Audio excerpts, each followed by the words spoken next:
How do you run a city with no water? You go deep. In Chapter 37, we're investigating the ancient infrastructure of the Maya.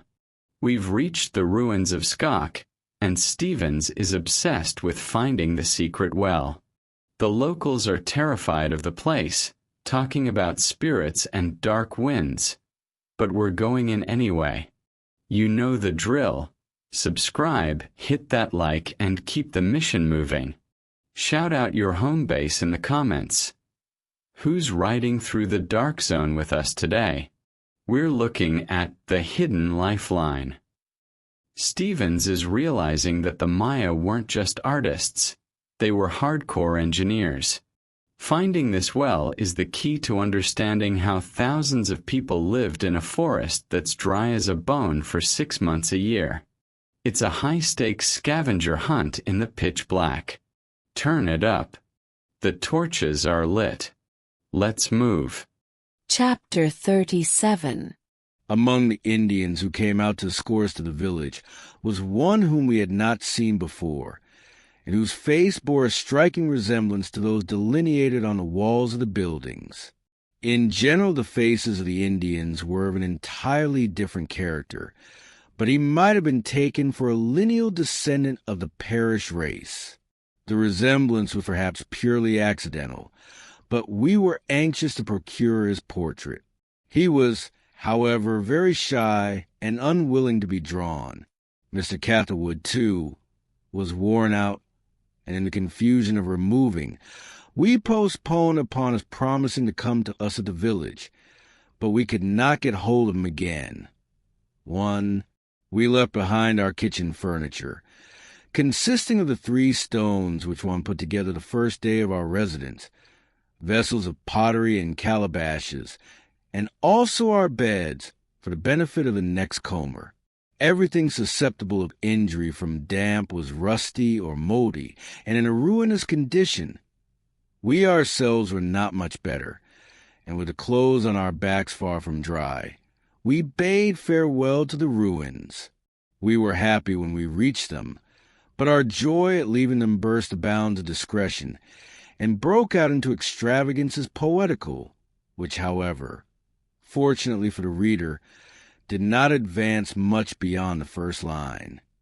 Adios, Las Casas de Piedra. The road was worse than at any time before. The streams were swollen into rivers, and along the banks were steep, narrow gullies very difficult to pass. At one of these, after attempting to ascend with my Macho, I dismounted. Mr. Catherwood was so weak that he remained on the back of his mule, and after he had crossed, just as he reached the top, the mule's strength gave way, and she fell backward, rolling over in the stream with Mr. Catherwood entirely under.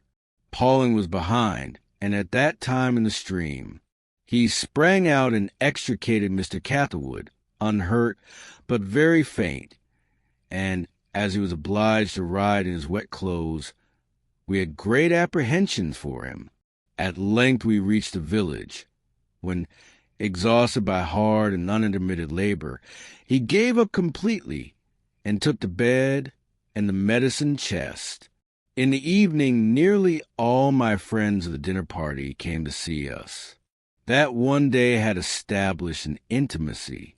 All regretted that we had had such an unfortunate time at the ruins, wondered how we had lived through it, and were most kind in offers of services. The padre remained after the rest, and went home with a lantern in the midst of one of those dreadful storms which had almost terrified us at the ruins. The next day again was Sunday. It was my 3rd Sunday in the village, and again it was emphatically a day of rest. In the afternoon, a mournful interruption was given to the stillness of the place by the funeral of a young Indian girl, once the pride and beauty of the village, whose portrait Mr. Waldeck had taken to embellish his intended work on Palenque.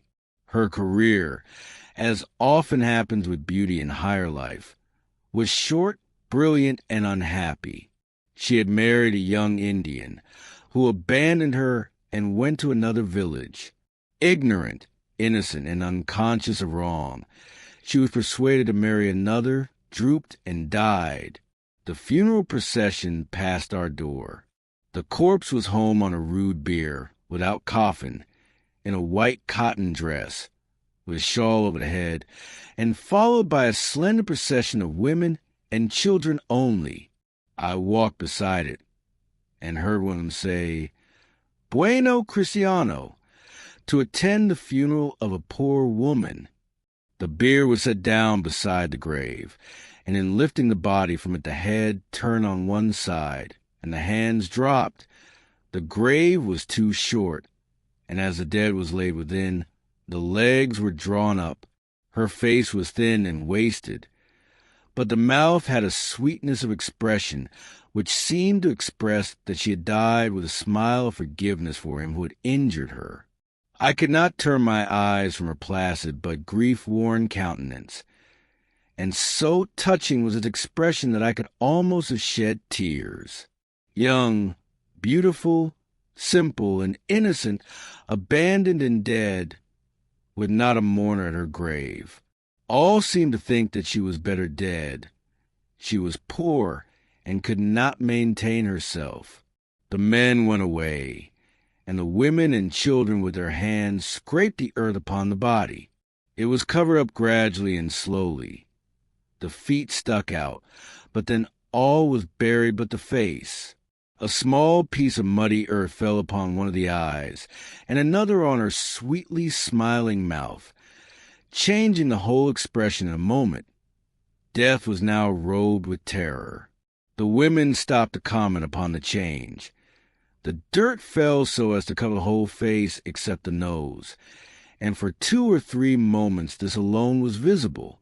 Another brush covered this, and the girl was buried. The reader will excuse me. I am sorry to say that if she had been ugly, I should, perhaps, have regarded it as an everyday case of a wife neglected by her husband. But her sweet face speaking from the grave created an impression which even yet is hardly effaced. But to return to things more in my line. We had another long journey before us. Our next move was for Yucatan.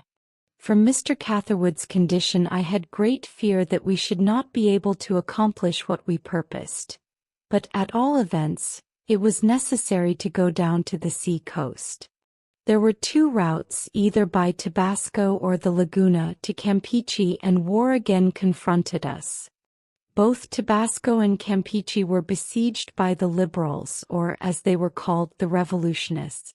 The former route required 3 days' journey by land, the latter 1 short day, and as Mr. C. was not able to ride, this determined us. In the meantime, while waiting for his recovery and so as not to rust and be utterly useless when I returned home, I started another operation, viz. the purchase of the city of Palenque. I am bound to say, however, that I was not bold enough to originate this, but fell into it accidentally, in a long conversation with the prefect about the richness of the soil, the cheapness of land, its vicinity to the seaboard and the United States, and easy communication with New York. He told me that a merchant of Tabasco who had visited the place had proposed to purchase a tract of land and establish a colony of emigrants, but he had gone away and never returned. He added that for 2 years a government order from the state of Chiapas, to which the region belonged, had been lying in his hands for the sale of all land in the vicinity, lying within certain limits.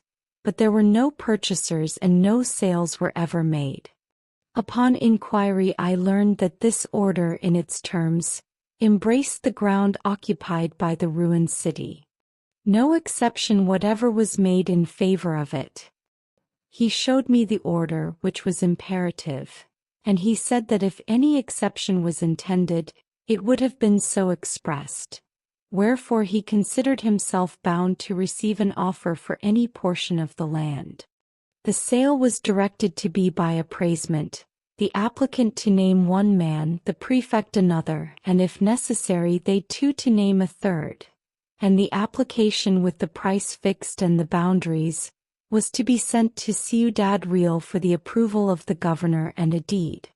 The tract containing the ruins consisted of about 6,000 acres of good land, which according to the usual appraisement, would cost about 300 al. And the prefect said that it would not be valued any higher on account of the ruins. I resolved immediately to buy it. I would fit up the palace and re-people the old city of Palenque. But there was one difficulty. By the laws of Mexico, no stranger can purchase lands unless married to a Hija del Pais or daughter of the country. This, by the way, is a grand stroke of policy, holding up the most powerful attraction of the country to seduce men from their natural allegiance and eradicate them in the soil. And it is taking them where weak and vulnerable. For when wandering in strange countries alone and friendless, buffeted and battered with no one to care for him, there are moments when a lovely woman might root the stranger to any spot on earth. On principle I always resisted such tendencies, but I never before found it to my interest to give way. The ruined city of Palenque was a most desirable piece of property. The case was embarrassing and complicated. Society in Palenque was small. The oldest young lady was not more than 14, and the prettiest woman, who already had contributed most to our happiness, she made our cigars, was already married. The house containing the 2 tablets belonged to a widow lady and a single sister, good-looking, amiable, and both about 40. The house was one of the neatest in the place. I always liked to visit it, and had before thought that, if passing a year at the ruins, it would be delightful to have this house in the village for recreation and occasional visits. With either of the ladies would come possession of the house and the 2 stone tablets. But the difficulty was that there were 2 of them, both equally interesting and equally interested. I am particular in mentioning these little circumstances, to show the difficulties that attended every step of our enterprise in that country.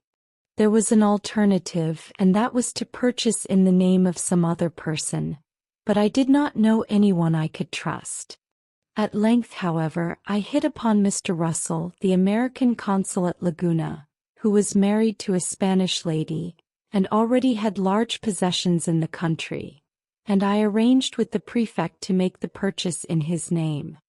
Pawling was to accompany me to the Laguna, for the purpose of procuring and carrying back evidence of Mr. Russell's cooperation and the necessary funds, and was to act as my agent in completing the purchase.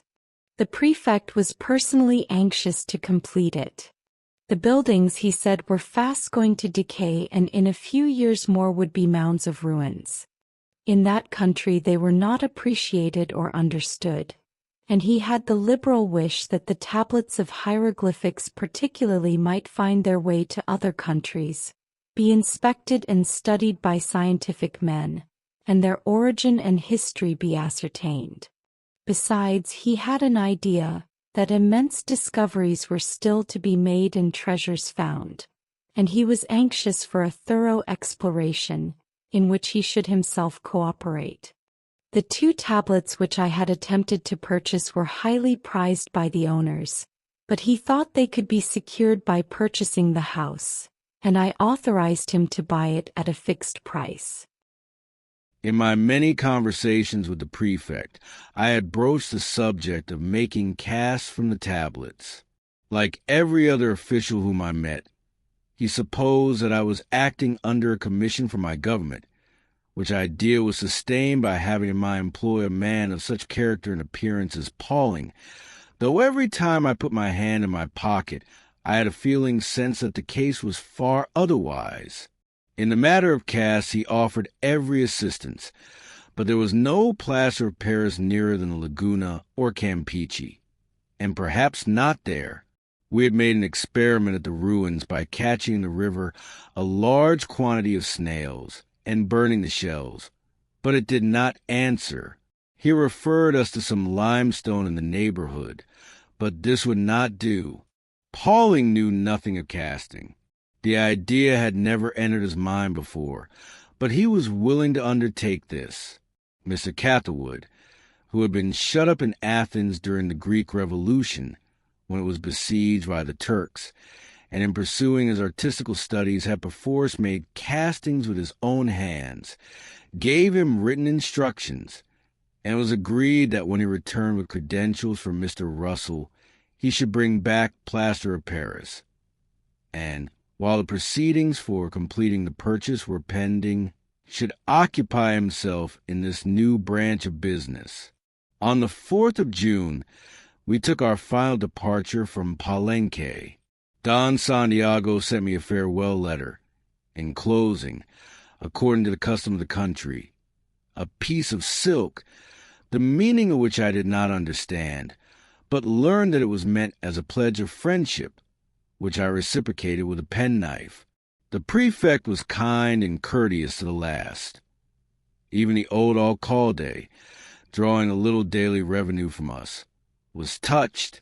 Every male inhabitant came to the house to bid us farewell and wish us to return, and before starting we rode round and exchanged adios with all their wives, good, kind, and quiet people, free from all agitating cares, and aiming only an undisturbed existence in a place which I have been induced to believe the abode of savages in full danger. In order to accompany us, the Cura had postponed for 2 days a visit to his hacienda, which lay on our road. Pawling continued with us for the purpose before mentioned, and one according to contract, I had agreed to return him to Guatemala, completely among strangers. He was absolutely in our power, and followed blindly, but with great misgivings asked the padre where we were taking him. His impression was that he was setting out for my country, and he had but little expectation of ever seeing Guatemala again. From the village we entered immediately upon a beautiful plain, picturesque, ornamented with trees, and extending 5 or 6 days' journey to the Gulf of Mexico. The road was very muddy, but, open to the sun in the morning, was not so bad as we feared. On the borders of a piece of woodland were singular trees, with tall trunks, the bark very smooth, and the branches festooned with hanging birds' nests. The bird was called the Jagua, and built in this tree, as the padre told us, to prevent serpents from getting at the young. The Cura, notwithstanding his strange figure and a life of incident and danger, was almost a woman in voice, manner, tastes, and feelings. He had been educated at the capital and sent as a penance to this retired curacy. The visit of the padres had for the first time broken the monotony of his life. In the political convulsions of the capital, he had made himself obnoxious to the church government by his liberal opinions, but unable, as he said, to find in him any tangible offense. His superiors had called him up on a charge of polluting the surplice, founded on the circumstance that, in the time of the cholera, when his fellow creatures were lying all around him in the agonies of death, in leaning over their bodies to administer the sacrament, his surplice had been soiled by saliva from the mouth of a dying man. For this he was condemned to penance and prayers from midnight till daybreak, for 2 years in cathedral, deprived of a good curacy, and sent to Palenque. At 2:30 we reached his sitio or small hacienda. In the apprehension of the afternoon's rain, we would have continued to the end of our afternoon's journey. But the padre watched carefully the appearance of the sky, and after satisfying himself that the rain would not come on till late, positively forbade our passing on. His sitio was what would be called at home a new place, being a tract of wild land of I do not know what extent, but some large quantity, which had cost him £5, and about as much more to make the improvements, which consisted of a hut made of poles and thatched with corn husks, and a cocina or kitchen at a little distance. The stables and outhouses were a clearing bounded by a forest so thick that cattle could not penetrate it, and on the roadside by a rude fence. Altogether, in that mild climate, the effect was good, and it was one of those occasions which make a man feel, away from the region of fictitious wants, how little unnecessary for the comforts of life. The furniture of the hut consisted of 2 reed bedsteads, a table and a bench, and in one corner was a pile of corn. The Cura sent out for 6 fresh pineapples, and while we were refreshing ourselves with them we heard an extraordinary noise in the woods, which an Indian boy told us was made by an animal. Pawling and I took our guns, and entering a path in the woods as we advanced the noise sounded fearful, but all at once it stopped. The boy opened a way through thickets of brush and underwood, and through an opening in the branches I saw on the limbs of a high tree a large black animal with fiery eyes. The boy said it was not a miko or monkey, and I supposed it to be a catamount. I had barely an opening through which to take aim, fired, and the animal dropped below the range of view. But not hearing him strike the ground, I looked again and saw him hanging by his tail and dead, with the blood streaming from his mouth. Pawling attempted to climb the tree, but it was 50 feet to the first branch and the blood trickled down the trunk. Wishing to examine the creature more closely, we sent the boy to the house, whence he returned with a couple of Indians. They cut down the tree, which fell with a terrible crash, and still the animal hung by its tail. The ball had struck him in the mouth and knocked out the 4 teeth, passed out at the top of his back between his shoulders, and must have killed him instantly. The tenacity of his tail seemed marvelous, but was easily explained. It had no grip and had lost all muscular power, but was wound round the branch with the end under so that the weight of the body tightened the coil, and the harder the strain, the more secure was the hold. It was not a monkey, but so near a connection that I would not have shot him if I had known it. In fact, he was even more nearly related to the human family, being called a monos or ape, and measured 6 feet including the tail, very muscular, and in a straggle would have been more than a match for a man, and the padre said they were known to have attacked women. The Indians carried him up to the house and skinned him, and when lying on his back with his skin off and his eyes staring, the padre cried out, "Sombre, it is a man," and I almost felt liable to an indictment for homicide. The Indians cooked the body, and I contributed to preserve the skin as a curiosity, for its extraordinary size. But unluckily, I left it on board a Spanish vessel at sea. In the meantime the padre had a fowl boiled for dinner. 3 guests at a time were not too much for his open hospitality, but they went beyond his dinner service, which consisted of 3 bowls. There was no plate, knife, fork, or spoon, and for the Cura himself not even a bowl. The fowl was served in an ocean of broth, which had to be disposed of first. Tortillas and a small cake of fresh cheese composed the rest of the meal. The reader will perhaps connect such an entertainment with vulgarity of manners. But the Cura was a gentleman and made no apologies, for he gave us the best he had. We had sent our carriers on before. The padre gave us a servant as a guide, and at 3 o'clock we bade him farewell. He was the last padre whom we met, and put a seal upon the kindness we had received from all the padres of that country. At 5 o'clock, by a muddy road, through a picturesque country, remarkable only for swarms of butterflies with large yellow wings which filled the air, we reached Las Playas.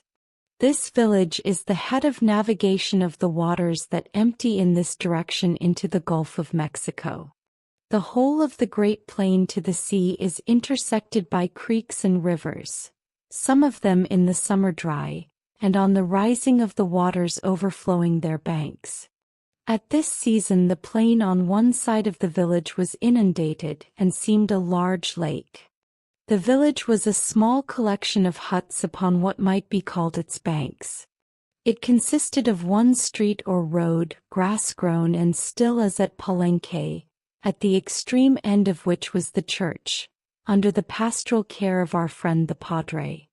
Our guide, according to the directions of the Padre, conducted us to the convent, and engaged the sexton to provide us with supper. The convent was built of upright sticks, with a thatched roof, mud floor, and furnished with 3 reed bedsteads and a table. At this place we were to embark in a canoe, and had sent a courier a day beforehand with a letter from the prefect to the Juez, to have one ready for us. The Juez was a portly mulatto, well-dressed and very civil, had a canoe of his own, and promised procure us 2 bogadors or rowers in the morning. Very soon the mosquitoes made alarming demonstrations, and gave us apprehensions of a fearful night.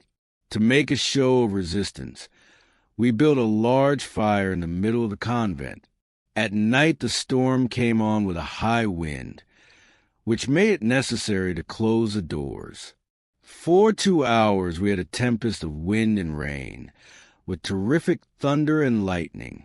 One blast burst open the door and scattered the fire, so that it came very near burning down the convent. Between the smoke and mosquitoes, it was a matter of debate which of the 2 to choose, suffocation or torture. We preferred the former, and had the latter besides, and passed a miserable night. The next morning the Juez came to say that the bogadors were not ready, and could not go that day. The price which he named was about twice as much as the Cura told us we ought to pay, besides possil, balls of mashed Indian corn, tortillas, honey, and meat. I remonstrated, and he went off to consult the mozos, but returned to say that they would not take less, and, after treating him with but little of the respect due to office, I was obliged to accede. But I ought to add that throughout that country, in general, prices are fixed, and there is less advantage taken of the necessity of travelers than in most others. We were loath to remain, for, besides the loss of time and the mosquitoes, the scarcity of provisions was greater than at Palenque. The sexton bought us some corn, and his wife made us tortillas. The principal merchant in the place, or at least the one who traded most largely with us, was a little boy about 12 years old, who was dressed in a pettate or straw hat. He had brought us some fruit, and we saw him coming again with a string over his naked shoulder, dragging on the ground what proved to be a large fish. The principal food of the place was young alligators. They were about 1.5 feet long, and at that youthful time of life were considered very tender. At their first appearance on the table, they had not an inviting aspect, but sine que le premier pas coûte, they tasted better than the fish, and they were the best food possible for our canoe voyage, being dried and capable of preservation. Go where we will, to the uttermost part of the earth, we are sure to meet one acquaintance. Death is always with us. In the afternoon was the funeral of a child. The procession consisted of 8 or 10 grown persons, and as many boys and girls. The sexton carried the child in his arms, dressed in white, with a wreath of flowers around its head. All were huddled around the sexton, walking together, the father and mother with him, and even more than in Costa Rica, I remarked not only an absence of solemnity, but cheerfulness and actual gaiety, from the same happy conviction that the child had gone to a better world. I happened to be in the church as they approached, more like a wedding than a burial party. The floor of the church was earthen, and the grave was dug inside, because, as the sexton told me, the father was rich and could afford to pay for it, and the father seemed pleased and proud that he could give his child such a burial place. The sexton laid the child in the grave, folded its little hands across its breast, placing there a small rude cross, covered over with 8 or 10 inches of earth, and then got into the grave and stamped it down with his feet. He then got out and threw in more, and going outside of the church, brought back a pounder, being a log of wood about 4 feet long and 10 inches in diameter, like the rammer used among us by paviors, and again taking his place in the grave, threw up the pounder to the full swing of his arms, and brought it down with all his strength over the head of the child. My blood ran cold. As he threw up a second time, I caught his arm and remonstrated with him, but he said that they always did so with those buried inside the church, that the earth must be all put back and the floor of the church made even. My remonstrances seemed only to give him more strength and spirit. The sweat rolled down his body, and when perfectly tired with pounding, he stepped out of the grave. But this was nothing. More earth was thrown in, and the father laid down his hat, stepped into the grave, and the pounder was handed to him. I saw him throw up twice and bring it down with a dead, heavy noise. I never beheld a more brutal and disgusting scene. The child's body must have been crushed to atoms. Toward evening the mosquitoes began their operations. Pawling and Juan planted sticks in the ground outside the convent, and spread sheets over them for nets. But the rain came on and drove them within, and we passed another wretched night. It may be asked how the inhabitants live. I cannot answer. They seem to suffer as much as we, but at home they might have conveniences which we could not carry in traveling. Pawling suffered so much and heard such dreadful accounts of what we should meet with below, that in a spirit of impetuosity and irritation, he resolved not to continue any further. From the difficulty and uncertainty of communications, however, I strongly apprehended that in such case all the schemes in which he was concerned must fall through and be abandoned, as I was not willing to incur the expense of sending materials, subject to delays and uncertainties, unless in special charge, and once more he changed his purpose. I had but one leave-taking, and that was a trying one. I was to bid farewell to my noble Macho. He had carried me more than 2,000 miles, over the worst roads that mule ever traveled. He stood tied to the door of the convent, saw the luggage and even his own saddle, carried away by hand, and seemed to have a presentiment that something unusual was going on. I had often been solicited to sell him, but no money could have tempted me. He was in poorer condition than when we reached Palenque. Deprived of corn and exposed to the dreadful rains, he was worse than when worked hard and fed well every day, and in his drooping state seemed to reproach me for going away and leaving him forlorn. I threw my arms around his neck. His eyes had a mournful expression, and at that moment he forgot the angry prick of the spur.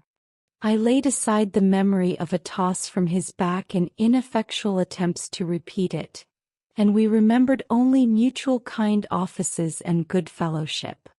Tried and faithful companion, where are you now? I left him with 2 others tied at the door of the convent, to be taken by the sexton to the prefect at Palenque, there to recover from the debilitating influence of the early rains, and to roam on rich pasture grounds, untouched by bridle or spur, until I should return to mount him again.